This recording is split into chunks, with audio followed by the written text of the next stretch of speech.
Have you ever been just a few minutes late for something really important?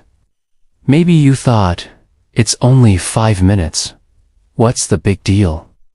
Well, today I'm going to share a story about a young engineer named Raphael, whose life was turned upside down by just 7 minutes. It's a story that reveals a hidden rule in the professional world that no one talks about, but everyone judges you on.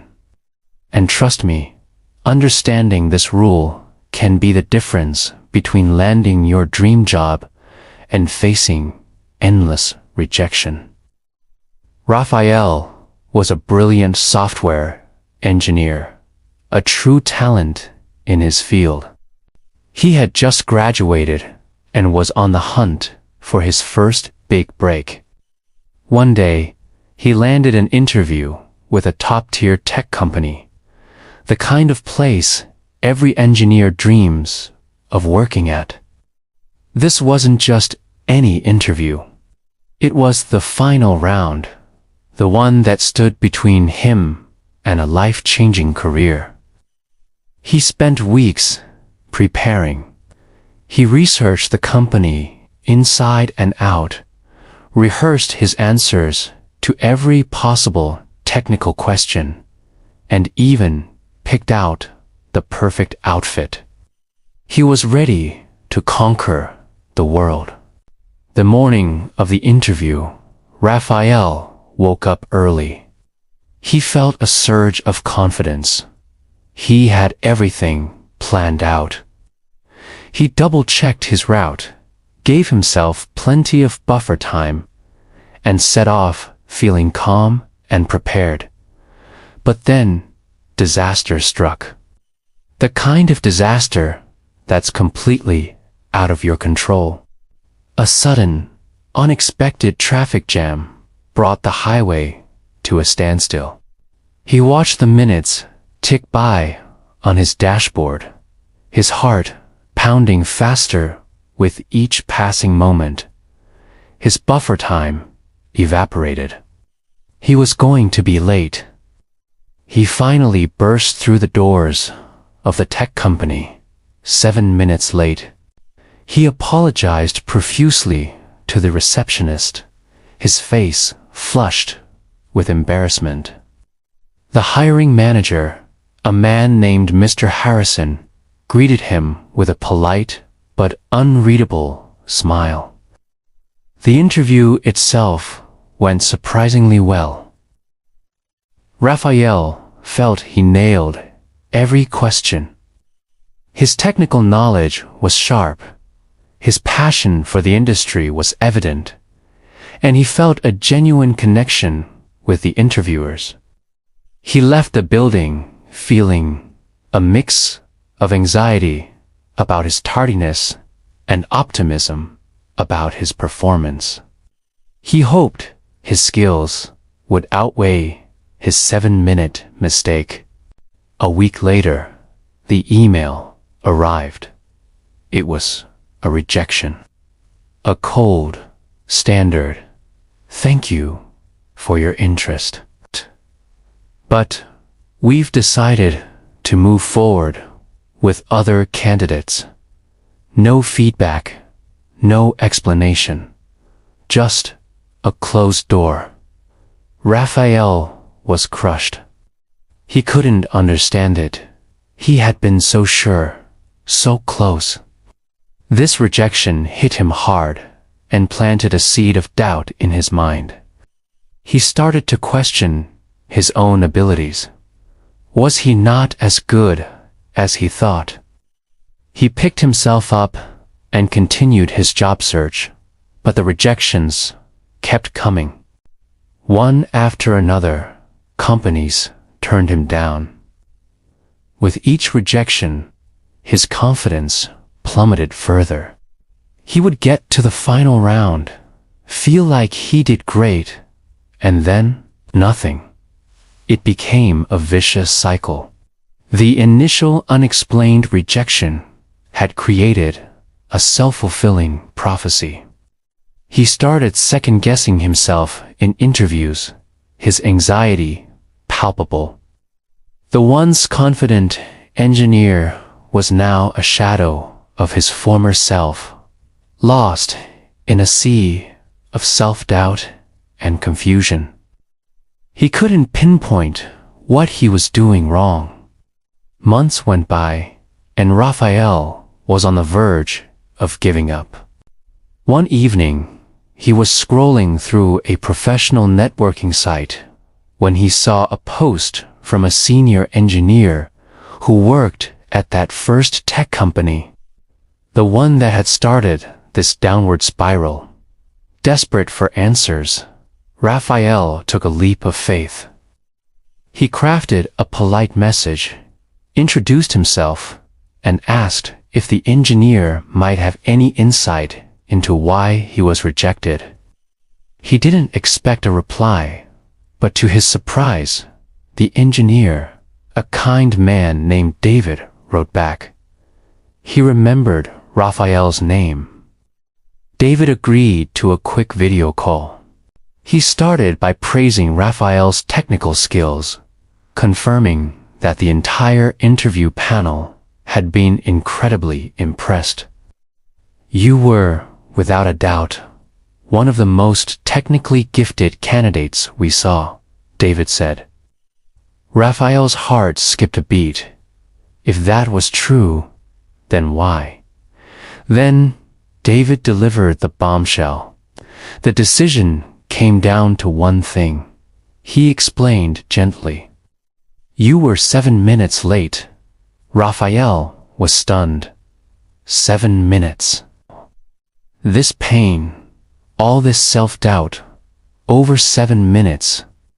David continued, "Look, I know it sounds harsh. We knew there was traffic. But for our company culture, and especially for Mr. Harrison, punctuality is everything. It's not about the clock. It's a non-verbal signal. To him, being late, no matter the reason, says you don't respect his time. It says you might not be reliable under pressure. It suggests a lack of foresight and planning." David elaborated. "Think of it this way.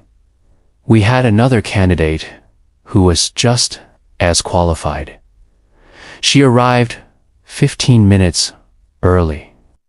She sat in the lobby, calm and composed, reviewing her notes. In that moment, before a single word was spoken, she had already made a better impression. It wasn't about her being better than you. It was about her demonstrating a higher level of respect for the opportunity." Those words hit Raphael like a lightning bolt. He had always seen punctuality as a simple matter of politeness, a courtesy. He never realized it was being interpreted as a fundamental indicator of his character, his respect, and his professionalism. He had been so focused on proving his technical skills that he completely overlooked this crucial, silent test. The 7 minutes he was late weren't just 7 minutes. They were a statement. They told a story he didn't intend to write, a story of being unprepared and disrespectful.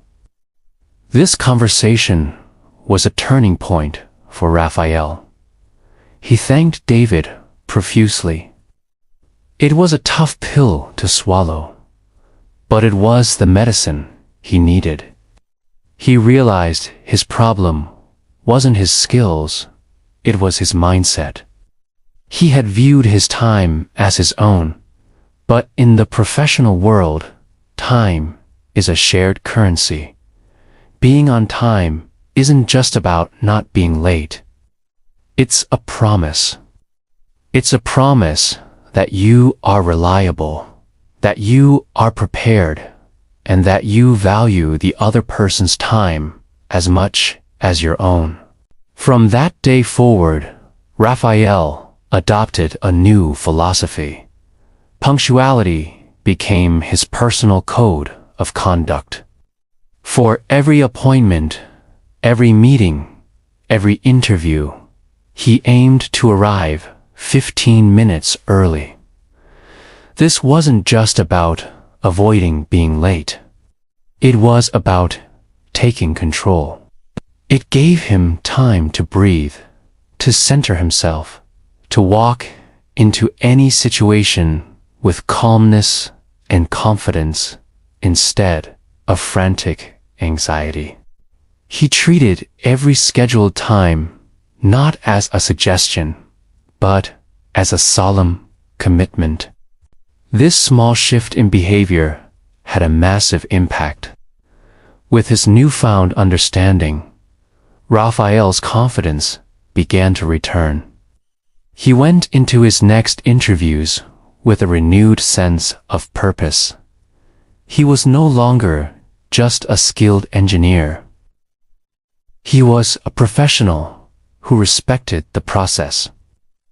Interviewers could feel this change. He was more composed, more present, more in control.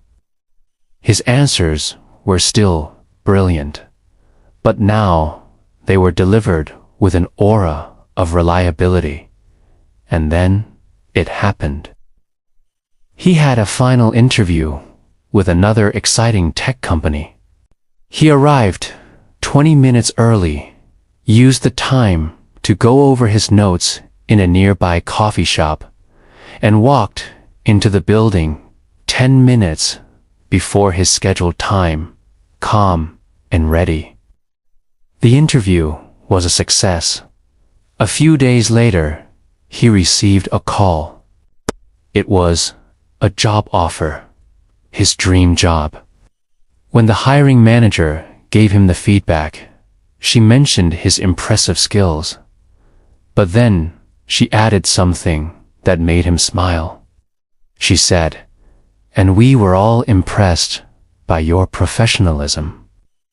You were prepared, respectful, and clearly value our time."